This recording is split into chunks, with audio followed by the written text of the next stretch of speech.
d'embauche. Ça veut dire déjà décrocher le premier rendez-vous d'embauche, d'entretien. Ouais, c'est ça. Et donc on vous appelle pour vous dire, vous avez votre premier rendez-vous d'entretien, youpi, chouette, super, on se surmotive, je suis la meilleure, je vais y arriver, etc. Et puis le deuxième effet qui est cool, c'est quand même la grosse angoisse. Mais est-ce que je vais assurer, comment je vais me présenter, etc. D'autant qu'on sait aujourd'hui que 33% des recruteurs se forgent une opinion dès la première minute de l'entretien.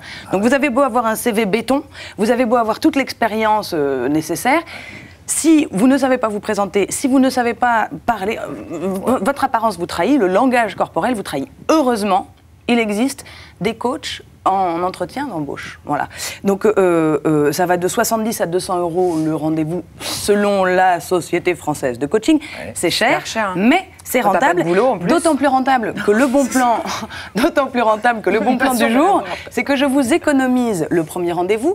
J'ai listé avec la coach professionnelle Claire Demange toutes les pires erreurs qu'on fait en entretien d'embauche.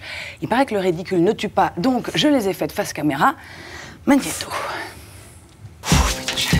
J'ai passé un entretien d'embauche. Ma mère m'a prêté son impair porte-bonheur. J'espère que ça va le faire. Bonjour. Excusez-moi, je suis en retard. Vous auriez pas un petit café? Vous voulez un gâteau? Je suis pas très bien réveillée, excusez-moi. D'abord votre CV. Alors, oui, mon CV. Alors, attends.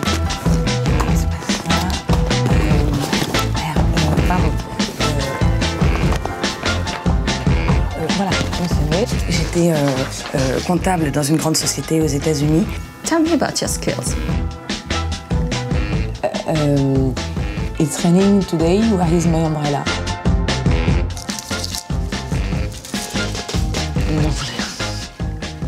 En fait, ça consiste en quoi, ce poste? Vous n'avez pas pris le temps de lire l'annonce? Si, mais je voudrais bien quelques précisions. Est-ce que vous pouvez me dire ce que vous avez compris du poste dans l'annonce? Comptable. Comptable. Le salaire, par exemple, c'est payé combien?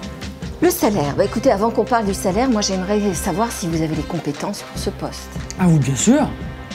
Oui, oui. Alors, parlez-moi de vos compétences, ce que vous avez fait en comptabilité pendant ces 8 ans aux USA.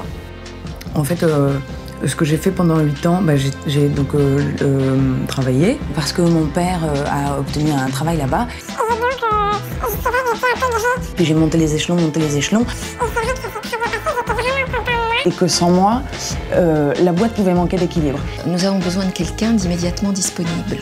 Est-ce que c'est possible pour vous? Non. Bon, j'ai un peu forcé le trait. Non, d'accord. Je trouvais ça tout. Mais elle est géniale quand même. Elle s'est embauchée chez nous avec nous parce que je pense que c'est pas gagné là. Attends, avec un truc comme ça, elle va se faire embaucher au cinéma, ça va être vite fait. Mais j'attends que ça. Ah bah oui, non mais attends, c'est ma passerelle. Comédienne. Non, je suis très bien ici. J'ai certes forcé le trait, mais sachez quand même qu'on fait tous au moins une de ces bourdes en rendez-vous, donc en rendez-vous d'entretien. Quelques petits principes de base. La tenue vestimentaire, c'est pas parce que vous allez dans une boîte de Jones qu'il faut vous habiller de Jones. Le costard reste la meilleure des armures. C'est pas le même t-shirt que tu portes aujourd'hui. Mais moi là, ça y est, je suis engagée, moi. Mais si on a 10 ans de moins, on s'en fout. De toute façon, on n'a pas notre âge. Non, donc le costard reste la meilleure des armures. N'oubliez pas, évidemment, de regarder votre recruteur dans les yeux et pas le regard machin. La poignée de main ferme et pas le truc mou et moite. Voilà. On reste distant, on n'est pas entre potes. Donc, le chewing-gum, non. Le paquet de gâteaux, non. Le tutoiement, non. Tout ce genre de choses. Mais en contrepartie, on ne répond pas aux questions trop personnelles. C'est la loi. Donc, vous connaissez, j'ai peut-être la fameuse histoire de cette jeune fille qui était en entretien d'embauche à qui on avait dit « Est-ce que vous êtes vierge, mademoiselle ?» Et qui avait eu un petit moment comme ça, qui avait dit « Non, je suis balance ».